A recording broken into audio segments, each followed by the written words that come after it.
টুনটুনি তার কমলার বাগান প্রতিদিন এসে একবার হলেও দেখে যায়। প্রতিদিনের ন্যায় আজকেও টুনটুনি তার কমলার বাগানটা দেখার জন্য আসলো যে কেমন কমলা ধরেছে, কত সুন্দর হয়েছে। টুনটুনি এসে সরাসরি কমলার বাগানের উপরে বসলো। বসে টুনটুনি বলতে থাকলো, আহ, এত সুন্দর কমলা, এত বড় বড় কমলা দেখে আমার অনেক ভালো লাগছে। এই কমলাগুলো আমি বাজারে নিয়ে বিক্রি করে অনেক টাকা উপার্জন করব। এই কমলাগুলো আমি যদি নিয়ে বিক্রি করে আমি অনেক টাকা বেচতে পারবো। টুনটুনি এসে দেখলো তার গাছের মধ্যে অনেক কমলা। এত সুন্দর সুন্দর কমলা দেখে টুনটুনির প্রাণ জুড়িয়ে গেল এবং সে বলল যে এই কমলাগুলো বাজারে নিয়ে বিক্রি করবে। এই কথা বলে টুনটুনি আজকে নিয়ে এখান থেকে চলে যাবার জন্য টুনটুনি প্রস্তুতি নিল। যাই, আজকে আমি চলে যাই, আগামীকাল আবার আসবো।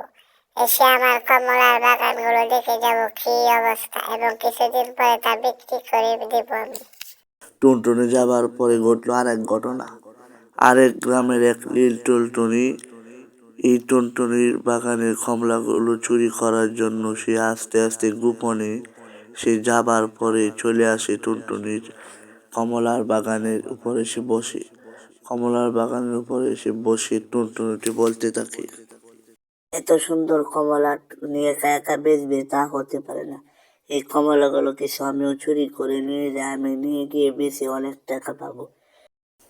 এই কথা বলে নীল টুনটুনিটি লাল টুনটুনির কমলার গাছ থেকে কমলাগুলো তুলে বড় ঝুড়ি ভরে নিয়ে যায় বিক্রি করার জন্য। নীল টুনটুনি কমলাগুলো নিয়ে এখান থেকে তাড়াহুড়া করে চলে যায়।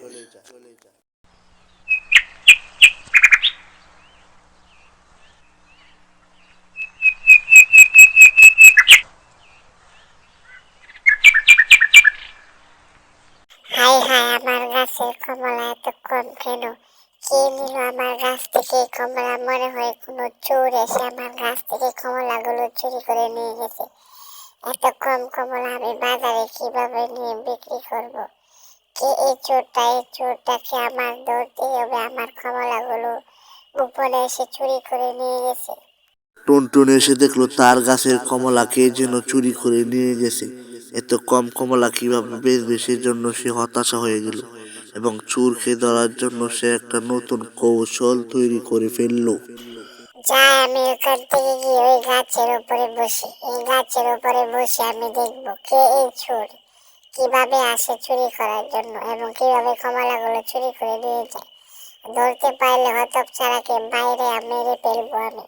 কিছুক্ষণ পরে টুনটুনি কমলা চুরি করার জন্য অন্য গ্রামের টুনটুনিটা এসে চোর টুনটুনি এসে বসলো তার কমলার বাগানের উপর। তখন সেই টুনটুনিটা গাছের উপর থেকে দেখতেছিল। কিছুক্ষণ পরে সে হাতের মধ্যে একটি লাঠি নিয়ে মারার জন্য আসতে থাকলো। যাই, ওকে গিয়ে এবার মারি। ও, তাইলে বুঝি ওই চোর আমার গাছ থেকে কমলা চুরি করে নিয়ে গেছিল। আজকে তারা রক্ষণে আসতে পারে, লাঠি দিয়ে বাইরে তাকে শেষ করে দিব। যাই, তাড়াতাড়ি যাই, তাড়াতাড়ি যাই। ওকে গিয়ে আজকে বলো, এই তুই দাঁড়া দাঁড়া, আমার গাছের কমলা চুরি করলে কেন চোর? তুই আমার গাছের কমলা চুরি করলে আজকে আর তোকে আমি রাখবো না। দে বাড়ি, দে দে, ওকে বাড়ি দে দে। আর কোনোদিন চুরি করবি না, বল। যা এখান থেকে, যা যা, চোর নিতে এখান থেকে যা যা। এক পর্যায়ে টুনটুনি চুরি করতে এসে মার খেয়ে এখান থেকে চলে গেল।